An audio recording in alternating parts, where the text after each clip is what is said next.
Welcome to my nice little truck. In my truck, yeah. Hello guys, happy trucking channel everyone. Welcome sa ating channel. At narito na naman tayo. Ayan, nakikita nyo ba yan guys? Nandito ako sa tipo, no? Ito, ganda ng mga truck na to guys, no? Ito yung mga tractor head, 10-wheeler, 6-wheeler, pero guys, no? New piece. Yan. At puro bubble top. Nandito tayo kay AJS. Yan, ulitin ko guys.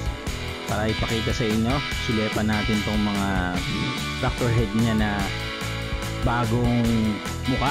Yan, ito yung mga new generation na 6WG1, F1, yan guys, yan, kanya no. Pero guys, no, take note. So, for your information guys, itong mga unit niya is original from Japan. But, ito po ay ginamit sa Hong Kong. Pero origin niya pa rin sa Japan. Pero ginamit siya sa Hong Kong. Yan. Pero yung sa mga iba no na gusto ng mga ganitong klaseng truck, actually sa totoo lang meron pa rin mga nagpe-purchase ng ganitong truck. Dahil nga guys no, halos wala naman daw na diferensya kung galing Hong Kong na ginamit, no. Ibig sabihin sa Hong Kong siya minintain. Sa Hong Kong siya pinreserve ng ganyang itsura. Pero in order pa rin yan galing sa Japan. Kaya sa iba, no, merong ang pinakaiba niya yung pagdating sa chassis. Guys, ito nga pala yan, sabi sa akin, ang mga presyo niyan umaabot ng 2.3, 2.4 sa mga 10-wheeler. At itong makikita nyong kondisyon, iba-iba yan no. Since kasi nga guys, gamit yan, no, sa Hong Kong, second hand yan, expected yan na magkakaroon ng ganitong klaseng kondisyon ng kanyang chassis. So, syempre, ikaw mamimili ka na lang dyan kung alin dyan yung pipiliin mo. O, kung ano yung para sa'yo, bukod dyan, syempre, pipiliin mo din yung magandang kondisyon.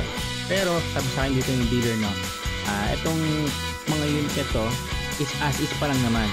So, subject for recommendation pa upon job order galing sa inyo kung bibili kayo ng truck niya. Yan. So, ito yung guys, meron siya mga 6WG1 dito, WF1 10-wheeler and 6-wheeler na mga ganitong klaseng truck, bubble top. Kung ikaw nagnanais makabili ng ganito, ang tandaan nyo guys, ang presyo niya is 2.3 to 2.4. Yan. So sa 10-wheeler yun. Aside syempre, pagdating siguro sa 6-wheeler, mas mababa siya na konti. Yun lang naman guys. So tandaan nyo, nandito yan sa tipo, mga trailer nga pala to mga tractor head. So next episode natin guys, pakita ko sa inyo yung mga dumating niya naman ng mga triple axle, double axle na skeletal type, pwedeng gawing flatbed. Yan, meron din akong susunod na episode natin guys. Magpapakita din ako sa inyo ng mga self-loading low bed, mga naghahanap dyan guys sa comment section natin. So yun lang guys, happy trucking channel everyone. Thank you, bye bye, and God bless.